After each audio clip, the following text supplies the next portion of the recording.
What's going on, guys, and welcome back to Touchdowns to Home Runs. My name is Bernie. Thank you for joining us today on the Touchdowns to Home Runs show. I hope that your day is going absolutely fantastic. Over the course of the past week or so, the Toronto Blue Jays have been really active in the free agency market. Obviously, the big addition of George Springer, the most recent addition of Marcus Semien, who we're going to be talking about in just a second, and you look at the bullpen, the additions of Tyler Chatwood and Kirby Yates in there as well. And I think when you look at the Blue Jays roster as a whole, you have to assume that their biggest weakness is going to come from that starting rotation. And don't get me wrong, the Blue Jays have some very quality starters in terms of the top of the rotation in Ryu and Nate Pearson, and even some very good depth guys in terms of Robbie Ray, Stripling, Tanner Roark. But I think there's a lot of questions surrounding this rotation as well. You know, are Robbie Ray and Stripling capable of having bounce-back years? And we look at a guy like Nate Pearson, who even in the minors hasn't been stretched out over a full season. So what questions could we possibly get with him over, the course of the August, September, October months over a full Major League season? So I think the Blue Jays' best bet is to go down the trade route. I have 6 possibilities that I'm going to be describing today because I think the Blue Jays do have a lot of excess guys that they could offer up in a trade, and I think that's the better option than going into the free agency market, wasting your time trying to get a Trevor Bauer or James Paxton for the hefty prices that they're going to go for, because I do think the Blue Jays, again, have the options, have the pieces to offer up in a potential trade. And I think that's what makes the Marcus Semien deal that we just recently saw so good for the Toronto Blue Jays. We could look at his stats and say, well, yeah, he finished 3rd in the AL MVP voting. He had a higher WAR than Mike Trout in 2019, but I think he creates a lot of positional eligibility for the Toronto Blue Jays. I think either him or Biggio are going to play 2nd, 3rd, or go into the outfield. Allow Guerrero and Tellez to stay at first base, rotate between first base and DH, and I think those are some great hitters to have in those spots. And then it creates the excess outfielder that we would have got, similar to if we had put Michael Brantley out there. Because I think you put Springer in the outfield, you put Gurriel in the outfield. I don't think the Jays really want to trade Gurriel, which leaves Grichuk and Teoscar Hernandez fighting for that 3rd outfield spot, and then you offer up the other guy in a trade. And personally, I think it should be Teoscar Hernandez to go. I know a lot of people will say it's Randall Grichuk, and because of the year that Teoscar Hernandez had last year. But to be honest, I think Teoscar Hernandez has more trade value. He's an improved defender. He's a guy who showed that when his OBP gets up, he's a fantastic hitter at the plate. And when he lowers his strikeouts as well, raises that OBP. Teoscar is a guy who could be hitting 5 in a potential contending lineup. And I think that's a great guy to offer up. Another guy who I think that not a lot of people are considering the Blue Jays possibly trading would be a guy like Danny Jansen.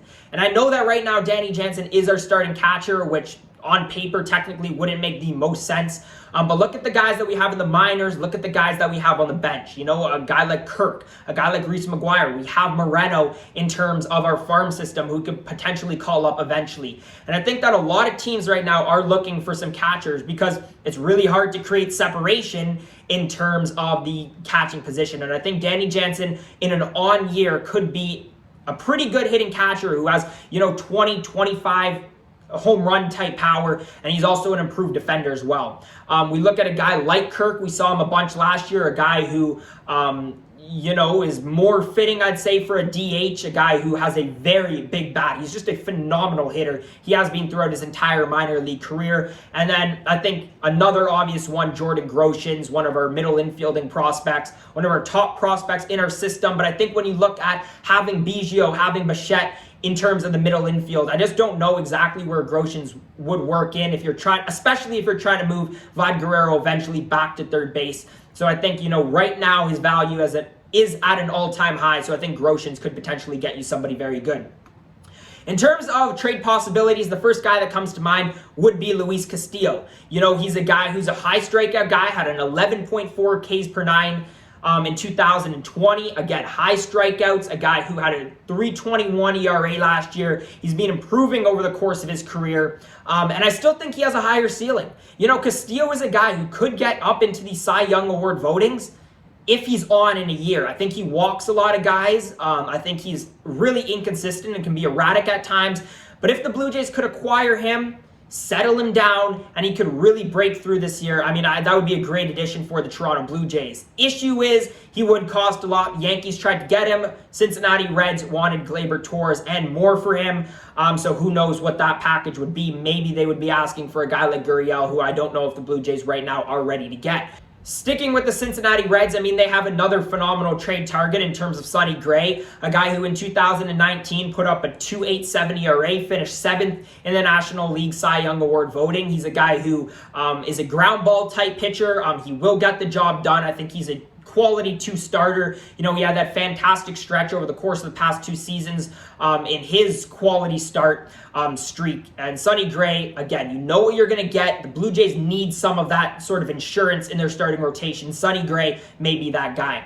Another one that we've been hearing a lot is Kyle Hendriks. Now, we've been hearing him in terms of wanting to trade for Chris Bryant.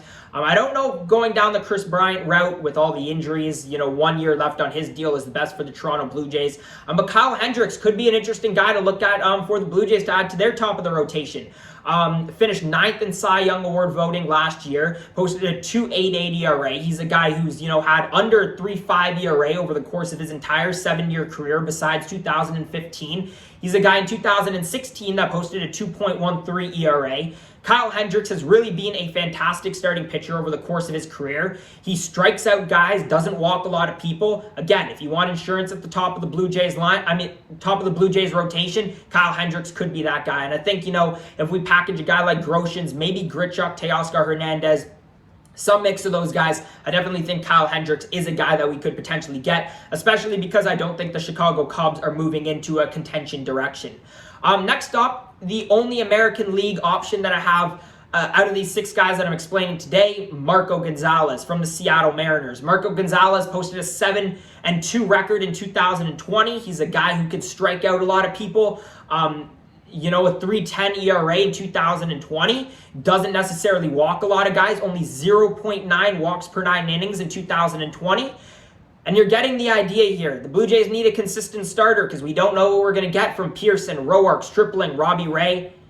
We need a guy like Marco Gonzales. We need one of these 6 guys on the list, and I think Marco Gonzales, again, wouldn't necessarily be the most expensive guy. I don't know if the Mariners are even, really willing to part with him. The Mariners looked a lot better in terms of their starting lineup last year, so who knows which direction they're going to move in terms of their starting rotation.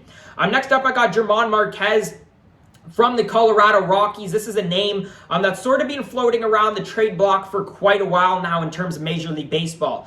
A guy who posted a 3.75 ERA in 2020, but has really been the ace for the Rockies over the course of the past 5 or so years. I mean, Colorado, as you may know, is not an easy place at all to pitch. It's one of the best, if not the best, hitting parks in all of baseball. And I think to put up the stats, the strikeout numbers, he's a low walks kind of guy. To put up those kind of numbers in Colorado and make that transition to just even a little bit less of a hitter's ballpark. I mean, I genuinely think that Jorge Marquez could be one of the top pitchers in baseball if he's away from Colorado. And I think that's a really interesting one for the Blue Jays to look at. I think the Rockies, again, it's hard to tell what direction they're going into. Are they getting rid of Nolan Arenado? But who knows if they could use another guy like Teoscar Hernandez, a guy who could put up a whole bunch of home runs in a hitter's park like that. Or Jordan Groshans, again, I think would be a guy, if they're trying to rebuild, would be very, very appealing to a team like the Colorado Rockies. And then the last guy that I have on the list, Chad Kuhl from the Pittsburgh Pirates. Obviously, Pittsburgh Pirates are in a very rebuilding phase, just got rid of their ace and Jamison Tyon. I mean, Chad Kuhl is a guy who has shown flashes of being a very, very good starting pitcher at the top of a rotation. He has trouble in terms of keeping his walks down and his whip overall down. But again, he's shown flashes. He's kept his ERA under 4.5 or right around 4.5, which is a quality start over the course of his entire career. And I think that Chad Kuhl, again, is a guy who could break through. I don't know, if he's too much of a project for the Blue Jays because we're already trying to get rid of that inconsistency that we would be getting potentially from Robbie Ray and Ross Stripling. But who knows? I don't think he would be that expensive. Maybe, I don't even know if Teoscar Hernandez would be the right guy in this trade scenario, but maybe a guy like a Kirk guy that the Pirates could use in the rebuilding phase. But anyways, guys, that's all for today. Let me know your thoughts on who you think the Blue Jays should trade away and potentially get in return. Let me know that down in the comment section below. If you did enjoy today's video, make sure to leave a thumbs up, subscribe to Touchdowns to Home Runs for more MLB content just like this. As always, guys, thank you so much for watching, and hope to see you again next time.